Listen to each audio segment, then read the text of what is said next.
Welcome to another episode of My Weird Prompts, an AI-generated podcast featuring the random prompts of Daniel Rosehill as answered by a revolving cast of friendly AI characters. Join us for deep dives into AI, technology, and whatever other random thing Daniel finds fascinating today. Subscribe on Spotify or your favorite podcatcher. Now, today's episode. This episode was generated using artificial intelligence. Please verify facts. Hi, Herman and Corn. So I mentioned in a previous podcast that living through 3 rounds of hostilities between Israel and Iran, the 12-day war last summer and the 2 previous rounds, what struck me on each occasion was that if one was a open source intelligence or OSINT boffin and monitoring this, there's been this background speculation about Iran for, I'm going to say, like a decade. It's not a new issue. Tensions in the region, right? The classic kind of vague headline. And there's a big difference between tensions in the region and diplomats being evacuated and Iran expected to attack. What occurred to me after the first of these things, or a goal I set myself, or a project I would say that's kind of open-ended, is I don't want to, the more I live in this part of the world, the more I'm drawn towards anything except the geopolitics of the region. And I think even after October 7th, I spent a lot of time working on AI projects and just chatting in those spaces, not that I was oblivious to what was happening and the very strong opinions about Israel's reaction to Gaza. But because being immersed in a very politicized space all the time just gets really, really energy sapping.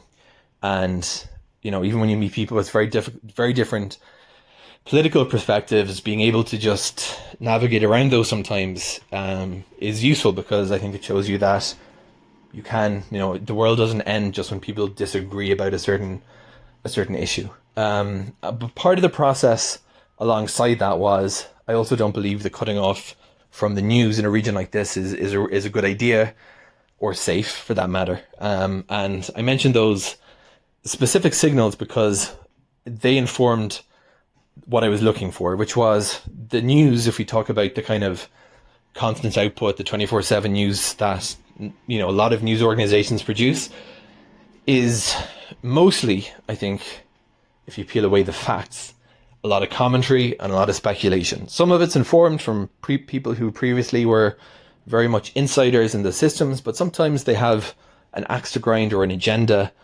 And you think, well, I could have compacted this entire article down to 2 sentences of facts, and the rest is just speculation. So I was looking for basically that, a daily update on the security situation in Israel that cut out all the fluff and was just literally a daily press C. And I mentioned before having read some of the WikiLeaks cables, and I was enamored as just as a writer by the way that they presented information. It was this fantastic mix. Hard to describe. It wasn't journalism, but it was kind of analysis and facts, but in a very tightly packaged format that was kind of enjoyable to read. And that kind of began the process of looking at different ways in which this kind of information is communicated for decision makers. 2 things that I think are noteworthy and exemplary in this respect. There's the President's Daily Brief, or the PDP. Excuse me. Hang on, it says PDP here in Wikipedia, but it's President's Daily Brief. I'm not going crazy. Anyway, for whatever reason, that acronym, maybe Wikipedia is just wrong because intelligence.gov calls it PDB. But this is a kind of a masterclass of briefing materials. Some of them, they get declassified eventually. And there's a whole YouTube channel that's just dedicated to studying these, and they condense the most critical information for the president. Another format that the president of the US, another format that caught my attention is the SITREP, or the situational report. And I found one that I think is very SITREP-like. It's called the Iran Update. I'm looking at it in my inbox. It's issued by the Institute for the Study of War, or ISW, in conjunction with Critical Threats. And all I need now is this for all of Israel, for the different fronts that Israel is fighting on. And I'm trying to put my finger on what it is about this that makes me say straight away, that is exactly what I was looking for this whole time. Great, search over. Very, very precise hierarchy of information. Everything is bullet points, top lines, they call the start of it, followed by unbolded. So, it's basic formatting elements, nothing fancy. They use graphics whenever they're mentioning evolving situations. They'll kind of create their own graphics and highlight places, and very precise use of time, which is something I really appreciate. We've talked about Zulu time before, or UTC. So anytime the report is issued with a certain timestamp, any times mentioned are referenced with their time zones to avoid ambiguity. And finally, meticulous source attribution and an organizing of sources in the footnote section. So those are what I would point to. What I'd like to talk about Herman and Corn, and sorry for the very lengthy prompt today, but what makes these great? Because I think if we can understand why they're so good, we can get a head start in producing them ourselves. I've often thought that this is a great AI project. If you can have a good enough, source material, you can instruct the AI tool to write these, but key to instructing them is knowing what to instruct. And that's what I'd love to get into in this episode. Herman and Corn, let's talk about the art of creating briefings. Let's talk about situational reports. And if one wanted to create their own one from AI tools, how would you instruct an AI tool to mimic the format and the best practices in this very specific form of writing? You know, Herman, living here in Jerusalem, you get used to a certain level of background noise when it comes to news. There is always something happening, always some headline about tensions or diplomatic moves. But there is a huge difference between that constant buzz and the kind of hard, actionable information you actually need when things get serious, especially given the regional volatility we have seen through 2024 and 2025. Absolutely. It is the difference between reading a weather report that says it might rain and having a high-resolution radar map that shows exactly where the storm cell is moving. Herman Poppleberry here, and I have to say, our housemate Daniel really hit on something profound with this prompt. He is looking for that precision, that SITREP style, situational report style, specifically for the security situation in Israel. Right. He mentioned how during those intense rounds of hostility between Israel and Iran, or the multi-front conflicts we have been tracking, the standard news cycle just feels so fat-filled. It is mostly speculation, talking heads, and emotional commentary. Daniel is looking for the lean, high-protein version of information. He mentioned the President's Daily Brief and the Institute for the Study of War Reports as his benchmarks. Those are the gold standards. And what is fascinating is that they are not just informative, they are a specific art form. There is a whole philosophy of writing behind them that is designed to minimize cognitive load for a decision maker while maximizing clarity and credibility. In the intelligence community, they call it tradecraft. I love the idea of digging into the anatomy of these reports, because if we can deconstruct what makes them good, we can figure out how to get an artificial intelligence to do it for us. It is about moving from being a passive consumer of news to being an active architect of your own intelligence brief. Exactly, and I think we should start with the hierarchy of information. In these high-level briefs, they use a concept called BLUF, or bottom line up front. Most journalism is written in an inverted pyramid style, but an intelligence brief takes that to an extreme. If the Prime Minister or the President only has 30 seconds to read a page, what is the one thing they must know? That goes at the very top, usually in a bolded top line. It is almost like the opposite of clickbait. Instead of burying the lead to keep you scrolling, they are giving you the lead immediately so you can stop reading if you need to. But let us talk about that hierarchy. Daniel mentioned bullet points and graphics. Why are those so much more effective than a well-written paragraph? It comes down to scannability and the reduction of ambiguity. A paragraph allows for nuance, but it also allows for fluff and hedging. Bullet points force the writer to make discrete, falsifiable claims. If you have 5 bullets, those are 5 specific facts or assessments. You cannot hide a lack of information behind flowery prose. It also prevents the narrative fallacy, where a writer tries to connect dots that might not actually be connected just to make a story flow better. That is a great point. It is harder to lie or speculate when you are forced into a bulleted list. but there is also the element of time. Daniel mentioned precise timestamping and the use of coordinated universal time, or Zulu time. In a fast-moving security situation, saying something happened this morning is useless. Was it 6 a.m. or 10 a.m.? That 4-hour gap could mean the difference between a threat being active or neutralized. And it prevents the echo chamber effect. You see this on social media all the time during a crisis. Someone posts a video and it gets reshared for 12 hours. Without a precise timestamp, a 10-hour-old event looks like it is happening right now. A proper situational report anchors every piece of data in time and space. It also helps identify circular reporting, where 3 different news outlets are all just quoting the same unverified tweet. I think another key element Daniel mentioned was source attribution. In these reports, they are very careful about where the information came from. Is it a social media report? Is it an official military statement? Is it a human intelligence source? They often use qualifiers for their confidence levels too. Yes, the intelligence community has a very specific vocabulary for this. They will say things like, "We assess with high confidence," or "there is a moderate probability." They are not just giving you the news, they are giving you the metadata about the news. They are telling you how much you should trust each piece of information. High confidence usually means the information is confirmed by multiple independent sources. Low confidence means it is a single source or a plausible inference.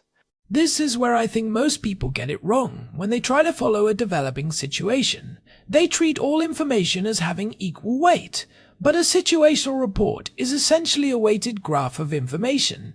The node with the most reliable sources and the most recent timestamp gets the most weight. And let us not forget the graphics. When the Institute for the Study of War puts out a map of a conflict zone, they are not just making it look pretty, they are using visual language to convey complex spatial relationships. If you see a red polygon on a map, that represents a very specific area of control or influence. It tells you more in 2 seconds than a 3-page description of street names ever could. It is funny you mentioned that, because I was thinking about our context here in Jerusalem. When there is a security incident, the local WhatsApp groups are flooded with text. Move here, stay away from there. This happened at this gate. But the moment someone drops a pin on a map or shares a clear graphic of the perimeter, the signal-to-noise ratio just flips. Everyone instantly understands the situation. That is the power of the SITREP. It is about creating a shared mental model of reality. Now, the big question Daniel asked is how we can get an artificial intelligence to do this. Because right now, if you ask a standard chatbot for a news update, you get a summary of news articles, which is exactly what Daniel wants to avoid. Right. The AI usually just regurgitates the fluff. It says, experts say this, or some believe that. It is very wishy-washy. To get an AI to write like a situational report officer, we have to change the way we instruct it. We have to give it a very rigid set of constraints and a specific hierarchy to follow. I think the first step is the source material. You cannot just let the AI browse the open web and pick whatever it finds. You have to feed it the raw data.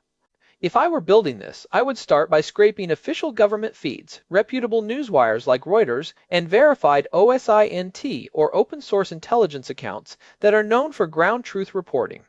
And then you need a system prompt that defines the persona. You are not a helpful assistant. You are an intelligence analyst writing a daily brief for a high-level decision maker. Your goal is brevity, accuracy, and the elimination of speculation. I would even go further and give it a negative constraint list. Do not use adjectives like shocking, unprecedented, or alarming. Do not include quotes from analysts unless they contain a specific factual claim.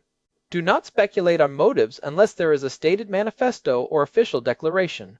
That would definitely cut out the fat. But what about the structure? How do we get it to handle that precise hierarchy Daniel likes? You use what we call few-shot prompting. You provide the AI with 5 or 10 perfect examples of a situational report. You show it exactly how the top lines look, how the bullet points are nested, and how the timestamps are formatted.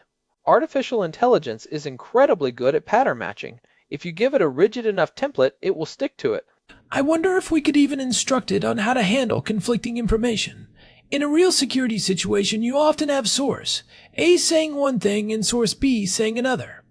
A typical AI might try to average them out or pick one. But a good SITREP would list both and assign a confidence level to each based on the source quality. That is exactly what you would want. You could tell the AI, if two sources conflict, create a sub-bullet for each, cite the source, and highlight the discrepancy. This is actually a second-order effect of good intelligence writing. It reveals the gaps in our knowledge. Sometimes the most important part of a brief is knowing what we do not know yet. That is a great insight. Most news tries to present a complete, closed narrative. An intelligence brief is an open system. It says, here is what we have confirmed, here is what is unconfirmed but likely, and here is the massive hole in our information regarding this specific sector. And for someone like Daniel, or anyone living in a complex environment, knowing where the information gaps are is a survival skill. It tells you where you need to be more cautious. Let us talk about the data for a second. Daniel mentioned he wanted this for the security situation in Israel. If we were to build this today, what are the specific sources we would point an AI toward to get that intelligence-grade reporting? Well, you would definitely want the official Israeli Defense Forces feeds, but you have to account for their specific bias and operational security delays. You would want the United Nations Office for the Coordination of Humanitarian Affairs for ground-level impact reports. You would want the major wire services like the Associated Press for verified event timing. And then you would want a curated list of open-source intelligence accounts, people who specialize in geolocating footage and verifying satellite imagery. The challenge there is that the AI needs to be able to synthesize all of that in real time. We are talking about an update that might need to be issued every few hours during a crisis. Exactly. And that is where the precise timestamping becomes a technical requirement. The AI needs to be able to sort its input data by time and prioritize the most recent information. It has to be able to say, this report from 10 minutes ago supersedes the one from 2 hours ago, even if the older one was more detailed. I think one thing most people miss about these high-level briefs is the so what factor. Every piece of information in a SITREP should have an implication. If a road is closed, so what is that? Supply lines are cut, or civilian evacuation is blocked. Right. In the intelligence world, they call that the assessment. You have the fact, and then you have the assessment of what that fact means for the overall situation. You could instruct an AI to always follow a factual bullet with an assessment bullet. Fact, the border crossing at Kerem Shalom is closed. Assessment, this will likely lead to a 20% reduction in fuel deliveries within the next 24 hours. That is where it gets really powerful. It turns raw data into actionable intelligence. But you have to be so careful with the AI there, because that is where it is most likely to start hallucinating or getting overconfident in its predictions. True, you would need to keep the assessments very grounded in logistical and physical realities. No psychological speculation. Stick to the physics and the geography of the situation. You know, it occurs to me that this style of writing is actually useful for almost any professional field. If you are a doctor, a lawyer, or a software engineer, you would probably much rather read a SITREP of your daily work than a long, rambling email chain. Oh, absolutely. I have actually started doing this with my own project management. Instead of writing long updates, I use a SITREP format. Top lines for the biggest blockers, bullet points for completed tasks with timestamps, and a section for unknown risks. It has changed the way my team communicates. It cuts out all the ego and the fluff and just gets to the heart of the matter. It is funny how a format designed for the highest stakes military and political decisions can be so refreshing in a mundane office setting. I think it is because we are all suffering from information overload. We are drowning in words, but starving for clarity.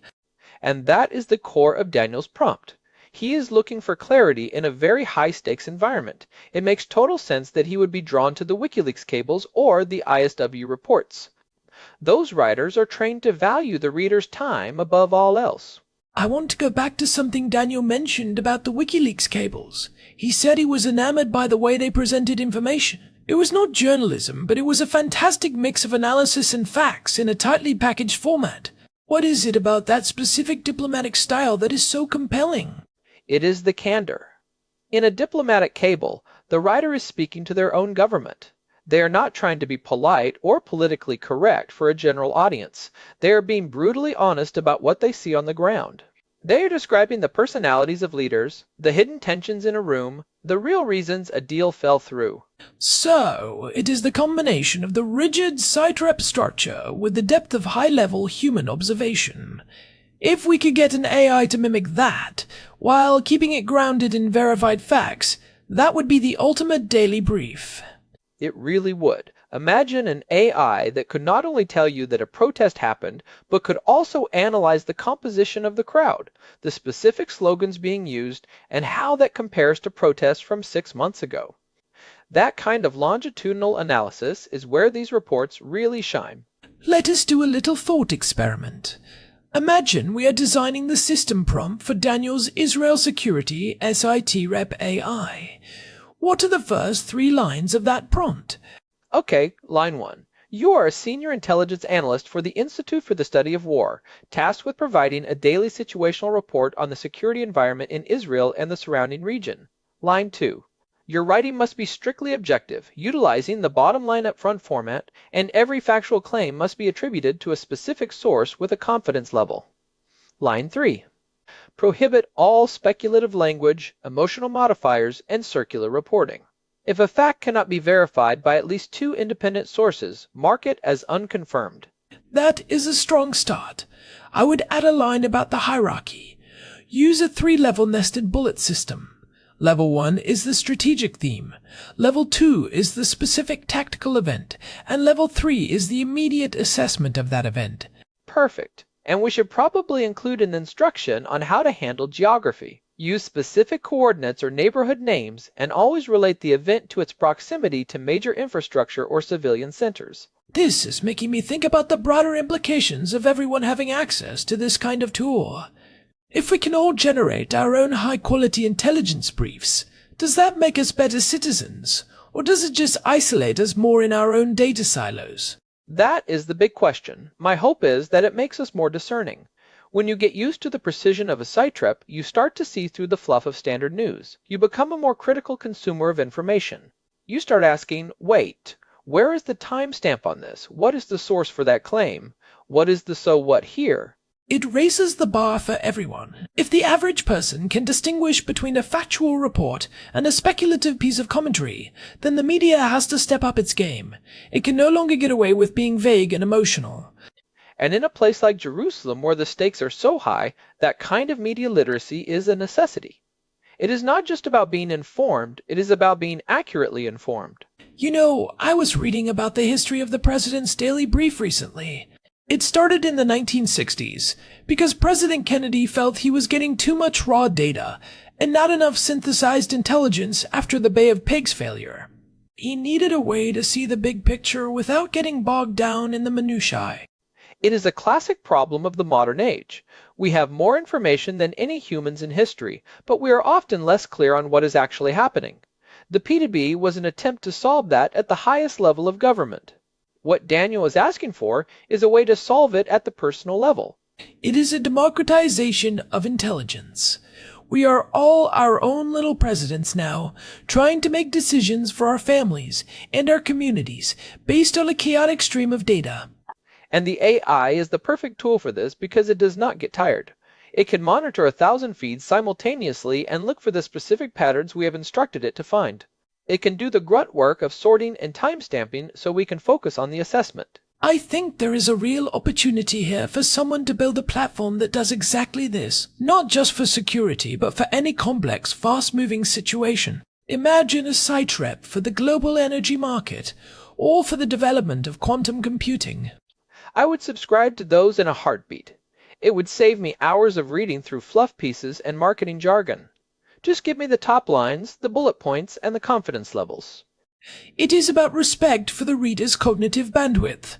In a world that is constantly trying to steal our attention with outrage and drama, a situational report is a rare act of intellectual honesty.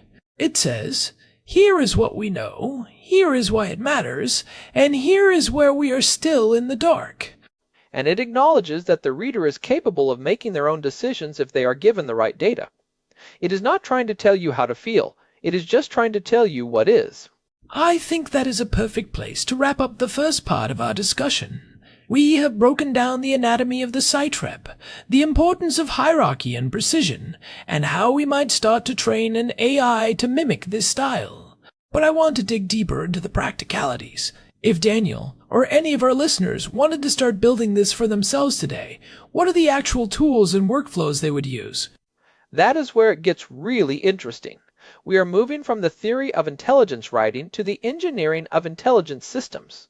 Before we get into that, I just want to say, if you are enjoying this deep dive into the art of information, we would really appreciate a quick review on your podcast app. It genuinely helps other people find the show and join the conversation.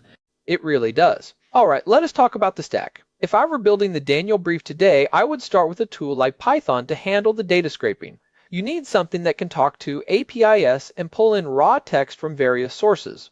And for the non-programmers out there, there are actually some great no-code tools that can do this too. Things like Zapier or Make can be configured to watch a specific RSS feed or a social media list and push that data into a database. Right. The key is to get all your raw data into one place. Once you have that, you can use a large language model like GPT-4 or Claude 3 to do the heavy lifting of the synthesis. But you have to be careful about the context window. If you feed it too much data at once, it might lose the thread or start to overlook the subtle contradictions between sources. That is where a technique called RAG, or Retrieval Augmented Generation, comes in. Instead of giving the AI everything at once, you store all your data in a vector database. Then, when you ask for the daily brief, the system searches that database for the most relevant and recent pieces of information and feeds only those to the AI. So, it is like giving the AI a very organized filing cabinet to look through before it starts writing the report. This would solve the timestamping issue too, because you could tell the search algorithm to prioritize the most recent entries. Exactly. And for the graphics part Daniel mentioned, we are starting to see AI tools that can generate maps and charts directly from text data. You could instruct the AI to output a set of coordinates for any mentioned events and then use a mapping tool to plot those automatically. That would be incredible. A fully automated visual SITREP that updates in real time. We are getting very close to that being a reality for the average person. We are. But it still requires that human element of oversight. You still need to be the one setting the constraints and evaluating the output. You have to be the editor-in-chief of your own intelligence agency. I think that is the most important takeaway. The AI can do the work, but we have to provide the wisdom. We have to decide what matters and what the so what is for our own lives. And that brings us back to our context here in Jerusalem. For Daniel, the so what might be whether it is safe to walk to the grocery store or if he should stay inside today. For someone else, it might be about whether to invest in a certain company or how to plan a trip. The format is the same, but the application is personal. It is about taking back control of our information environment. Instead of being victims of the algorithm, we become the masters of our own data.